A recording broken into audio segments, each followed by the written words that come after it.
ಇದು ಆ್ಯಕ್ಚುಲಿ ನೋಡಿ, ಇಷ್ಟು ವರ್ಷ ಆಗಿದೆ. ಚಾಮುಂಡಿ ಬೆಟ್ಟ ಐತಿಹಾಸಿಕ ಪ್ರಸಿದ್ಧ ತಾಣ ಆಗಿದೆ ಸಾಂಸ್ಕೃತಿಕ ನಗರಲ್ಲಿ. ಇಂಥ ಜಾಗದಲ್ಲಿ ಇದಕ್ಕೆ 2 ಮಾರ್ಗ ಇದೆ.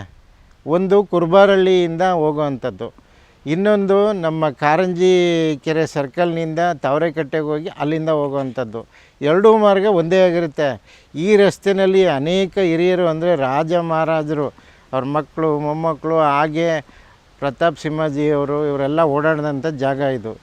ಈ ಜಾಗದಲ್ಲಿ ಎಲ್ಲರೂ ಮಿನಿಸ್ಟ್ರುಗಳು ಓಡಾಡ್ತಾರೆ, ರಾಷ್ಟ್ರಪತಿಗಳು ಬಂದಿದ್ದಾರೆ, ಪ್ರಧಾನಮಂತ್ರಿಗಳು ಬಂದಿದ್ದಾರೆ. ಚಾಮುಂಡಿ ಬೆಟ್ಟ ಐತಿಹಾಸಿಕ ಅಂತ ಗೊತ್ತಿದೆ. ನಮ್ಮ ಸನ್ಮಾನ್ಯ ಮಂತ್ರಿಗಳು ಅಂದರೆ ಉಸ್ತುವಾರಿ ಸಚಿವರು ಇದ್ರ ಬಗ್ಗೆ ಗಮನ ಹರಿಸ್ಲಿಲ್ಲ. ಆದರೂ ಅವ್ರ ಗಮನಕ್ಕೆ ನಾನು ತೊಗೊಂಬಂದೆ.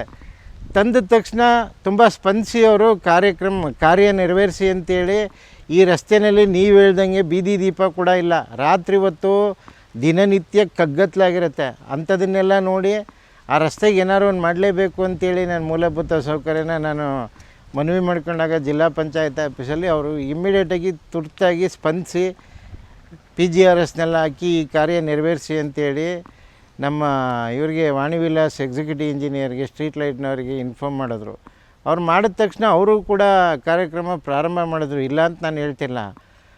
ನಾವು ಮನವಿ ಕೊಟ್ಟು 3 ವಾರ ಆಯಿತು. 3 ವಾರದಲ್ಲಿ ಬರೀ ವೈರ್ ಮಾತ್ರ ಎಳೆದಿದ್ದಾರೆ. ಸ್ಟ್ರೀಟ್ ಲೈಟ್ ಇಲ್ಲಿ ಒಳಗೂ ಅಳವಡಿಸಿಲ್ಲ.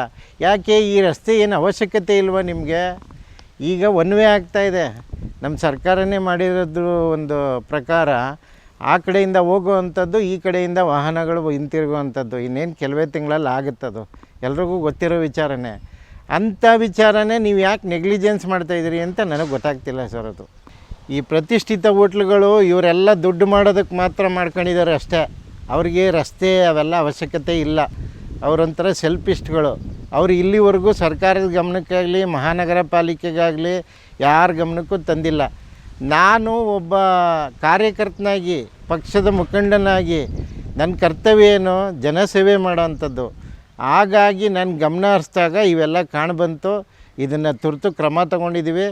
ಬಟ್ ಈಗ ನಾನು ಮಾನ್ಯ ಎಕ್ಸಿಕ್ಯೂಟಿವ್ ಇಂಜಿನಿಯರ್ ಅವ್ರಿಗೆ ನಾನು ಕೇಳ್ಕೊಳ್ಳೋದಿಷ್ಟೇ, ಕೆಲಸ ಮಾಡಿಸ್ತಾಯಿದ್ದೀರಿ, ತುಂಬ ತುರ್ತಾಗಿ ನೀವು ಕ್ರಮ ಕೈಗೊಳ್ಳಿಲ್ಲ ಅಂದರೆ ಕಡೆ ಶುಕ್ರವಾರ ಬಂತು.